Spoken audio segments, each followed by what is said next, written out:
Hello, good morning. Patharamattu സീരിയലിലേക്ക് ഇന്ന് എല്ലാവർക്കും സ്വാഗതം. ഇന്നത്തെ കഥ, അതായത് ഇന്ന് 18/1/25 കഥ. എന്തായാലും നമ്മളുടെ നയന ഇങ്ങനെ നിന്ന് ഭഗവാന്റെ മുന്നിൽ നിന്ന് പ്രാർത്ഥിക്കുന്നതാണ്. മലയ്ക്ക് പോയ ആൾക്കാർക്ക് നല്ലത് വരണേ എന്ന് പറഞ്ഞിട്ട് പ്രാർത്ഥിക്കുകയാണ് കേട്ടോ. അപ്പോൾ അവരിങ്ങനെ നടന്നു പോകുന്നതുണ്ട്. ആദർശിൻ്റെ അച്ഛനും ചെറിയച്ഛനും അനിയനും ഒക്കെ പാടെ അങ്ങനെ നടന്നു പോണതാണ് കാണിക്കുന്നത്. അബി അവിടെ കാണിക്കുന്നില്ല അപ്പോഴും കേട്ടോ. അബി കാട്ടുകൂടെ നടക്കുകയല്ലേ, ആനയും പുലിയൊക്കെ ഉള്ള കാട്ടുകൂടെയാണ് അബി നടന്നുകൊണ്ടിരിക്കുന്നത്. അഷാന്നില്ല. അപ്പോൾ ഇവർ നാലുപേരും ഇങ്ങനെ നടന്നു പോകുന്നതാണ് കാണിക്കുന്നത്. അത് കഴിഞ്ഞ് പിന്നെ നമ്മളുടെ നയന അമ്പലത്തിൽ പോകാൻ വേണ്ടി വരികയാണ്. അപ്പോൾ അച്ഛനും അമ്മയും കൂടെ വന്നിട്ട് പറയും, മോളെ ശ്രദ്ധിക്കണം, പിന്നെ അമ്പലത്തിൽ പോകുമ്പോൾ സ്റ്റെപ്പൊക്കെ ഇറങ്ങുമ്പോഴൊക്കെ ഒന്ന് നോക്കണേന്ന് ഇങ്ങനെ പറയുകയാണ്. അപ്പോൾ എനിക്ക് പ്രശ്നമൊന്നുമില്ല അച്ഛാ, ആദർശേട്ടൻ്റെ അമ്മ ഇപ്പോൾ പുറത്തൊക്കെ ഇറങ്ങാൻ തുടങ്ങിയിട്ടുണ്ടല്ലോ, എനിക്ക് പ്രശ്നം, പിന്നെ എനിക്കാണോ പ്രശ്നം എന്നൊക്കെ അങ്ങനെ പറയും. എന്നാലും മോളെ ശ്രദ്ധിക്കണം, ആദർശ് ഇവിടെ അല്ലാത്തതല്ലേ എന്നൊക്കെ പറയും. ആദർശേട്ടനൊക്കെ മലയ്ക്ക് പോയതല്ലേ അച്ഛാ, അവർക്ക് വേണ്ടി പ്രാർത്ഥിക്കാൻ പോവാണ് എന്നൊക്കെ ഇങ്ങനെ പറയും. അപ്പോൾ ശരിയെന്ന് പറയും. ഇപ്പോൾ കനക പറയും, മോള് വേഗം റെഡി ആക്കും, അമ്മ ഇപ്പോൾ ഡ്രസ്സ് മാറിയിട്ട് വരാം എന്ന് പറഞ്ഞിട്ട് കനകയും പോവാണ്. നയന ഡ്രസ്സ് മാറാൻ അങ്ങോട്ട് പോകുമ്പോൾ ഗോവിന്ദൻ നന്ദുവിനോട് പറയും, മോളെ കേട്ടല്ലോ, ഇനി ആ പയ്യൻ ഇങ്ങോട്ട് വരിക ചെയ്യരുത്, പിന്നെ നിങ്ങൾ തമ്മിൽ യാതൊരു ബന്ധം പാടില്ല അറിയാം. അപ്പോൾ അവൾ പറയും, നന്ദു പറയും, അച്ഛാ ഇനി ഞാൻ അങ്ങോട്ട് ചെല്ലുന്നതല്ലേ, ഞാൻ ഇങ്ങോട്ട് വരുന്നതല്ലേ, എനിക്കെന്ത് ചെയ്യാൻ പറ്റും, കഴിയേണ്ടത് എനിക്ക് അറിയാവുന്ന ഭാഷയിലൊക്കെ ഞാൻ പറഞ്ഞ് മനസ്സിലാക്കിയിട്ടുണ്ട്, പക്ഷേ ഇനി എനിക്കെന്ത് ചെയ്യാൻ പറ്റും എന്ന് ചോദിക്കും. അവൾക്ക് ദേഷ്യം വരാൻ തുടങ്ങി. അപ്പോൾ പറയും, എനിക്കിപ്പോഴും സംശയമുണ്ട്, നീയാണ് അവൻ്റെ മനസ്സിൽ, ആ പയ്യൻ്റെ മനസ്സിൽ നീയാണെന്നതിന് എനിക്കിപ്പോഴും സംശയമുണ്ട്. അങ്ങോട്ട് മോളൊരു കാര്യം ചെയ്യണം, മോളെ ഞങ്ങൾ വിവാഹത്തെ പറ്റി ചിന്തിക്കണം എന്നറിയാം. അപ്പോൾ അവൾ പറയുക, എനിക്ക് കല്യാണമൊന്നും വേണ്ട, കാരണം നയനേനെയും നവ്യേനെയും ഒക്കെ ഇവിടെ കൊണ്ടു നിർത്താൻ വേണ്ടി അച്ഛനും അമ്മയും ശ്രമിക്കുകയാണ്. കാരണം നവ്യേനെ 7-ാം മാസത്തിൽ പ്രസവത്തിന് കൊണ്ടുവന്ന പിന്നെ അവളെ അങ്ങോട്ട് വിടുന്നില്ല. നയനയാണെങ്കിൽ അമ്മയമ്മ വിളിച്ചു കഴിഞ്ഞാൽ നയനേനെ പറഞ്ഞു വയ്ക്കണുള്ളൂ. പിന്നെ ഞാനെന്തിനാണ് കല്യാണം കഴിച്ചിട്ട് ബുദ്ധിമുട്ടാണ് നിൽക്കുന്നത്. അപ്പോൾ ഇപ്പോഴത്തെ ഈ കാലത്തെ പെൺകുട്ടികൾക്ക് വിവാഹം എന്ന് പറഞ്ഞ ഒരു ഊരാ കൊടുക്കുകയാണ് അച്ഛാ, അതുകൊണ്ട് ഞാനതിന് തയ്യാറല്ല എന്നിങ്ങനെ പറയുകയാണ്. അപ്പോൾ ഒന്നും അറിയില്ല, അങ്ങോട്ട് എന്നെ കല്യാണം കഴിപ്പിക്കാൻ നോക്കണ്ടെന്ന് പറഞ്ഞിട്ട് അവൾ അങ്ങോട്ട് പോകും. അത് കഴിഞ്ഞ് കാണിക്കുന്നത് ഇവരെ കനകയും നയനയും കൂടെ അമ്പലത്തിൽ നിന്ന് തൊഴുന്നതാണ്, പ്രാർത്ഥിക്കുകയാണ്. പറയും, ആദർശൻ്റെ മനസ്സിലെ ആഗ്രഹം പോലെ തന്നെ സാധിക്കണേ ഭഗവാനെ എന്ന് പറഞ്ഞാൽ ഭഗവതി അവിടെ ദേവിയാണ്, ദേവിയെ ഇങ്ങനെ പ്രാർത്ഥിക്കുകയാണ്. അപ്പോൾ പിന്നെ കാരണം ഒന്നുമില്ല, എൻ്റെ അമ്മയമ്മയ്ക്ക് എന്നോട് സ്നേഹം തോന്നണേ, ഇതൊക്കെ തന്നെയാണ് അവൾ പ്രാർത്ഥിക്കുന്നത്. അപ്പോഴേക്കും തിരുമേനി വരും. മോളെ കുറേ എല്ലാം ഇങ്ങോട്ട് കണ്ടിട്ട് എന്താ ഇപ്പം ഇങ്ങോട്ട് വരാത്തത്, എന്താ വല്ല അസുഖമുണ്ടോ എന്ന് ചോദിക്കുമ്പോൾ പറയാം, പനിയായിരുന്നു പറയും. എത്ര ദിവസമോ എന്ന് ചോദിക്കും. അതെ, എത്ര ദിവസം പനിയായിരുന്നു എന്ന് പറയും കനക. അപ്പോൾ പറയും, പിന്നെ അമ്മായിയമ്മയ്ക്ക് ഇപ്പം എങ്ങനെയുണ്ട് വെച്ചപ്പോൾ അപ്പോൾ കുഴപ്പമൊന്നുമില്ല എന്ന് പറയും നയന കേട്ടോ. അതിൽ പറയും, അച്ഛനും മകനും ഇവിടെ തന്നെയായിരുന്നു, പ്രാവും പ്രാർത്ഥനയും കാര്യങ്ങളും, അവരുടെ കരളൊക്കെ ഇതായതല്ലേ, അപ്പോൾ മോളും ഇവിടെ തന്നെയായിരുന്നു പിന്നെ പ്രാർത്ഥിച്ചുകൊണ്ട് എന്നൊക്കെ പറയും. അപ്പോൾ പറയും, പിന്നെ അന്നും ഞാൻ വിഷമിക്കേണ്ട, അമ്മയ്ക്ക് കരൾ കൊടുക്കാൻ ഒരു കുട്ടി മുന്നോട്ട് വരുന്നു, ഞാൻ അപ്പോഴേ പറഞ്ഞിരുന്നു, അധികം വൈകാതെ ആളെ കിട്ടും എന്നൊക്കെ പറഞ്ഞിരുന്നു എന്നൊക്കെ പറയും. അപ്പോൾ തിരുമേനി എന്നൊക്കെ പറയും. പിന്നെ മൂർത്തി സാറ് ഇവിടെ വന്ന് നിങ്ങളുടെയൊക്കെ പേർക്ക് വഴിപാടുകൾ കഴിക്കുന്നുണ്ട്. മൂർത്തി സാറ് മോളെ പറ്റി നല്ലത് മാത്രമേ പറയുന്നുള്ളൂ. കാരണം മൂർത്തി സാറൊക്കെ അങ്ങനെ പറയുക എന്ന് പറഞ്ഞാൽ തന്നെ അതിശയം. കാരണം അങ്ങനെയൊന്നും ആരെയും പറ്റി അങ്ങനെ ഒന്നും പറയാത്ത ആളാണ്. പക്ഷേ ഫുൾ മാർക്ക് മോൾക്കാണ് തന്നത്. അങ്ങനെ പറഞ്ഞെങ്കിൽ അതിൻ്റെ ഒരു ഇത് കാണും ചെയ്യും എന്നൊക്കെ ഇങ്ങനെ സംസാരിക്കുകയാണ് കേട്ടോ. അപ്പോൾ ശരിയെന്ന് പറയും. അപ്പോൾ അത് കഴിഞ്ഞ് തിരുമേനി അങ്ങോട്ട് പോകും. ഇത് നോക്കുമ്പോൾ കാണാൻ കാറിൽ നമ്മുടെ ജലജയും ദേവയാനിയും കൂടെ കാറിൽ വരുന്ന അമ്പലത്തിൽ. അപ്പോൾ എടുത്ത് കണ്ടോ, നമ്മൾ ആരെ കാണരുതെന്ന് ആഗ്രഹിച്ചോ, അതെ അവർ മുന്നിൽ തന്നെ ഉണ്ട് നമ്മുടെ ജലജ.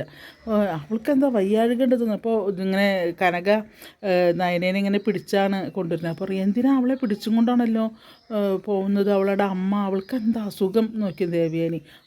ആർക്കറിയാം, കുറച്ച് നാളായിട്ട് അവളുടെ വീട്ടിലല്ലേ, ഇനി വല്ല വിശേഷം ഉണ്ടോ എന്ന് പറയുമ്പോൾ ദേവയാനിയുടെ മുഖം ഒന്ന് മാറും. അല്ല ദേവയാനി ഇനിയിപ്പോൾ ആദർശൻ്റെ തന്നെ ആവണമെന്നില്ലല്ലോ, കുഞ്ഞിൻ്റെ അമ്മ അവളാവും, പക്ഷേ ആദർശൻ്റെ തന്നെ ആവണമെന്നില്ലല്ലോ എന്ന് പറയുമ്പോൾ, നീ എന്താ ഈ പറയുന്നത് അമ്പലത്തിൻ്റെ മുന്നിൽ വന്നിട്ട് ഇറങ്ങി അങ്ങോട്ട് എന്ന് പറയും ദേവയാനി. അത് ദേവയാനിക്ക് അത്രയ്ക്ക് ഇഷ്ടപ്പെടുന്നില്ല.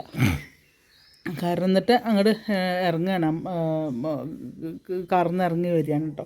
അപ്പോഴേക്കും ഇവർ രണ്ടുപേരും കൂടെ തൊഴുത്തിങ്ങോട്ട് തിരിച്ചു പോരുമ്പോഴാണ് അപ്പോൾ ദേവയാനി ഇങ്ങനെ കാണും. അപ്പോൾ അമ്മ അങ്ങോട്ട് നോക്കുക പറഞ്ഞിട്ട് നയനെ കാണിച്ചു കൊടുക്കുക. അപ്പോൾ നയനൊന്നും മിണ്ടുന്നില്ല. അപ്പോൾ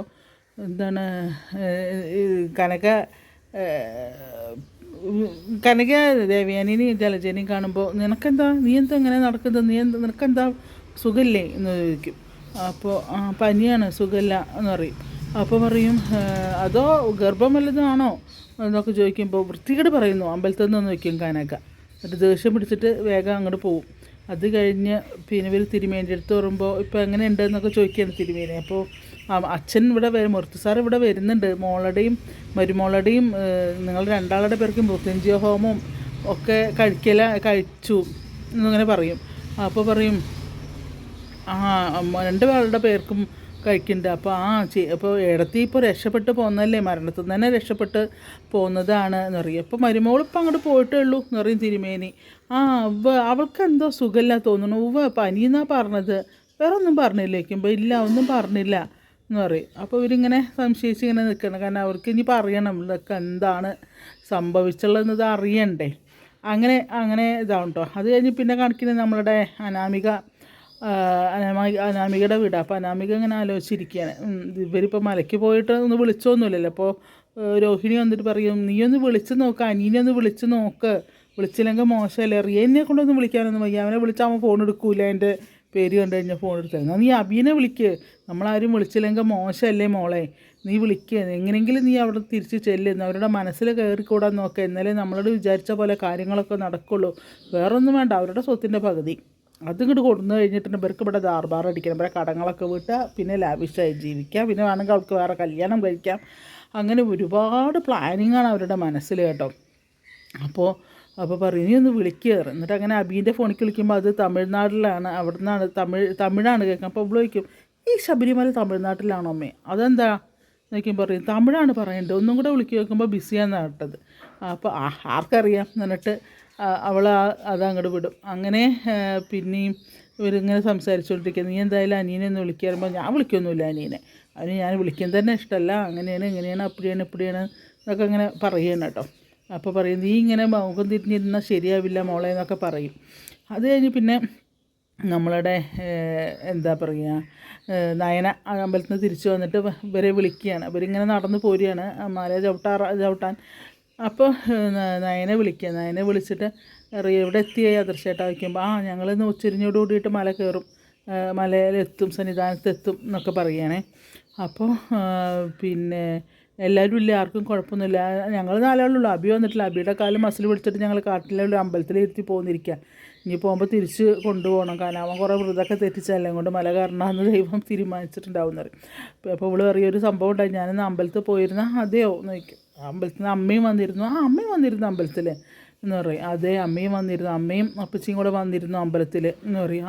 അത് ശരി, എൻ്റെ കുഴപ്പമൊന്നുമില്ലല്ലോ വയ്ക്കുമ്പോൾ ഇല്ല കുഴപ്പമൊന്നുമില്ല, കണ്ടില്ലേ കാണുകയൊക്കെ സംസാരിക്കുന്നൊന്നുമില്ലല്ലോ. അപ്പോൾ അങ്ങനെ സംസാരിച്ചുകൊണ്ട് അവരിങ്ങനെ പോവുകയാണ്. അപ്പോൾ പിന്നെ ഇത് ആദർശ് പറയുക, അച്ഛാ നയന അമ്പലത്തിൽ വെച്ച് അമ്മയെ കണ്ടു എന്നൊക്കെ പറയും. അയാൾ പോകുന്നുണ്ടാവും, നമ്മൾ പോകുന്നതല്ലേ സമാധാനം ഉണ്ടാവില്ല, അതുകൊണ്ട് അമ്പലത്തിൽ പോയതാവും തൊഴാൻ എന്നൊക്കെ ഇങ്ങനെ പറഞ്ഞുകൊണ്ടിരിക്കുകയാണേ. അപ്പോൾ അനിയോട് പറയും, നിന്നെ വിളിച്ചില്ലല്ലോ അനാമിക. അപ്പോൾ അവൻ പറയും എന്നെ വിളിക്കൊന്നും വേണ്ട, എനിക്ക് അവൾ വിളിക്കുന്നതും ഇഷ്ടമല്ല. പറയും മോനെ അങ്ങനെ പറഞ്ഞാൽ ശരിയാവില്ല, നമ്മളുടെ നീ കുടുംബത്തിൽ ഇങ്ങനെ ആരും ഡൈവോഴ്സായിട്ട് പോയിട്ടില്ല, എല്ലാവരും കൂടെ എൻ്റെ തലയിലല്ലേ അവളെ വെച്ച് തന്നത്, എനിക്കിഷ്ടമല്ലാണ്ട് എന്ന് പറയണ നീ രസത്തോടു കൂടി. അപ്പോൾ അങ്ങനെ പറയരുത് നീ, കാരണം നിന്നെ ഇഷ്ടപ്പെട്ടു വന്നപ്പോൾ നിനക്ക് അവളോടൊരു ഇഷ്ടം ഉണ്ടായിരുന്നു, അത് കണ്ടിട്ടല്ലേ ഞങ്ങളത് ഉറപ്പിച്ചത്. അപ്പോൾ ഏട്ടനോട് ഞാൻ തലേ ദിവസമല്ലേ ഞാൻ പറഞ്ഞത് അവളോട് അവളെ എനിക്കിഷ്ടമല്ല എന്ന്, ഞാൻ തലേ ദിവസമല്ലേ പറഞ്ഞത്, തലേ ദിവസമാണോടാ പറയേണ്ടത്, അതിന് മുന്നേ പറയണ്ടേ, എന്നാലേ ഞങ്ങൾക്ക് എന്തെങ്കിലും ചെയ്യാൻ പറ്റുള്ളൂ എന്നൊക്കെ ഇങ്ങനെ പറയാം. ഇനിയിപ്പോൾ ഒന്നും പറഞ്ഞിട്ട് കാര്യമില്ല, എല്ലാം നേരാവാൻ നോക്കുക, എല്ലാവരും സന്തോഷമായിട്ട് ജീവിക്കണം തന്നെയാണ് നമ്മളുടെ മുത്തശ്ശൻ്റെ ആഗ്രഹം, അതുപോലെ തന്നെ ആവട്ടെ എന്നൊക്കെ ഇങ്ങനെ പറഞ്ഞിട്ട് പിന്നെ അവരിങ്ങനെ വേഗം നടക്കുക എന്നിട്ട് അങ്ങനെ അവർ നടക്കുന്നതാണ് കേട്ടോ പിന്നെ കാണിക്കുന്നത്. അത് കഴിഞ്ഞ് പിന്നെ നമ്മളുടെ നവ്യ കാണാൻ പ്രാർത്ഥിക്കണു, അമ്പലത്തിലാണ് തോന്നുന്നു, ഇപ്പുറത്തന്നെ കാണാൻ അനാമിക കാറും കൊണ്ട് വന്ന് നിൽക്കണം. അപ്പോൾ അനാമിക നവ്യെ കണ്ടിട്ട് നിൽക്കുക തന്നെയാണ്. അപ്പോൾ കൈ കെട്ടി ഇവളിങ്ങനെ നോക്കിക്കും. അപ്പോൾ അവിടെ നിന്ന് ഇറങ്ങിയിട്ട് വേറെ ഇതിൽ കയറുക, അയ്യപ്പ ക്ഷേത്രത്തിൽ തന്നെയാണ്. അപ്പോൾ വന്നിട്ട് ഡി എന്ന് വിളിക്കും അനാമിക. അപ്പോൾ നവ്യ അങ്ങനെ തിരിഞ്ഞു നോക്കും, നിന്നെ കണ്ടിട്ട് തന്നെ ഡി ഞാൻ അവിടെ നിന്നത് എന്ന് പറയും. അപ്പോൾ എന്താടി എന്ന് വെച്ചിട്ട് ഇങ്ങോട്ട് വരും, എന്താണ് നീ ഈ അമ്പലത്തിൽ വന്നത് എന്തൊക്കെയോ കുറേ അനാമികയുടെ വായന്ന് ചറ പറ പറ പറ അത് പറഞ്ഞിട്ട് ഇങ്ങോട്ട് വരും. അപ്പോൾ അതിനൊക്കെ ആൻസറും കൊടുക്കുക. അപ്പോൾ പറയോ നിൻ്റെ ഭർത്താവിനെ സ്നേഹിക്കാൻ വേണ്ടി വന്ന് പ്രാർത്ഥിക്കാവുമല്ലേ എന്നറിയുമ്പോൾ നീ ഇപ്പം അതിനാണോ വന്നത് എന്ന് വയ്ക്കും. എന്നിട്ട് നിൻ്റെ ഭർത്താവ് ഇല്ല, എൻ്റെ ഭർത്താവ് എന്നെ സ്നേഹിക്കുന്നില്ല, അതിന് നിനക്കെന്താ വേണ്ടത് എന്നറിയും. അപ്പോൾ പറയും അതേപോലെ വീടിനെ പറ്റി പറയുമ്പോൾ പറയും നിൻ്റെ അല്ലല്ലോ വീട്, നിനക്ക് ആദർശേട്ടൻ വാങ്ങിത്തന്നതല്ലേ, നിങ്ങൾ ഏടത്തി അനിയത്തിയും കൂടി അവരുടെ മുതൽ അടിച്ചു മാറ്റമല്ലേ, അതിനെന്താ എൻ്റെ ഭർത്താവ് എനിക്കൊന്നും തന്നിട്ടില്ല, ആദർശേട്ടന് നയനയോ ഇഷ്ടമാണ്, ആദർശേട്ടൻ വാങ്ങി കൊടുക്കണം, നിനക്ക് നിൻ്റെ ഭർത്താവ് എന്തെങ്കിലും വാങ്ങിച്ചു തന്നിട്ടുണ്ടോ എന്ന് ചോദിക്കും. അവിടുന്ന് പറയും ദോഷങ്ങളൊക്കെ തീർക്കാൻ നീയും പ്രാർത്ഥിക്കുന്നത് നല്ലതാണെന്ന് പറയും. അപ്പോൾ എന്താ പ്രാർത്ഥിക്കുമ്പോൾ അപ്പോൾ നിങ്ങൾ തന്നെ ദരിദ്രങ്ങളാണ്. അതായത് അനാമിക പറയുക എന്നോട് നവ്യയോട് പറയുക, നിങ്ങൾ ദരിദ്ര അഷ്ടിക്ക് വകയില്ലാത്തവരാണ്, അതുകൊണ്ടാണ് ഇവിടെ കടിച്ചു തൂങ്ങിക്കുന്നത്. എത്ര പ്രാവശ്യം എല്ലാവരും ആട്ടിപ്പായസമാണ് നിനക്ക് ഈ പോവാതെ നീ തന്നെ അവിടെ കടിച്ചു തൂങ്ങിക്കുന്നത്, നിങ്ങൾക്ക് നിൻ്റെ വീട്ടിൽ പോയാൽ പട്ടിണിയാവും, അതുകൊണ്ടല്ലേ എന്നൊക്കെ പറയുമ്പോൾ അപ്പോൾ പറയും അതെ, നീ എന്താണ് നിൻ്റെ വല്യമ്മ ഗിഫ്റ്റായിട്ട് തന്ന മാല എന്താ കാണിച്ചത്, ആ മാലത്തെ ഒരു മാല നീ എന്തിനാ നിൻ്റെ അമ്മയുടെ വിൽക്കാൻ കൊടുത്തയച്ചത്, നിനക്ക് അഷ്ടിക്ക് വക ഉണ്ടായിട്ടാണോ എന്നിങ്ങനെ ചോദിക്കുകയാണ്.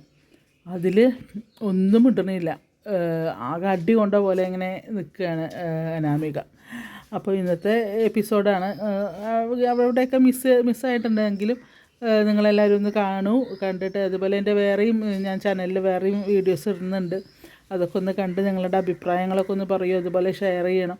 നിങ്ങൾക്ക് ഇഷ്ടപ്പെട്ട് കഴിഞ്ഞാൽ ഒന്ന് സബ്സ്ക്രൈബ് ചെയ്യണേ, അതുപോലെ ബെല്ലൈക്കൺ ഒന്ന് അമർത്തണേ. Okay, thank you. നിങ്ങളുടെ അഭിപ്രായങ്ങൾ എന്തായാലും നിങ്ങൾ കമൻ്റായിട്ടൊന്ന് പറയണേ. Okay, thank you.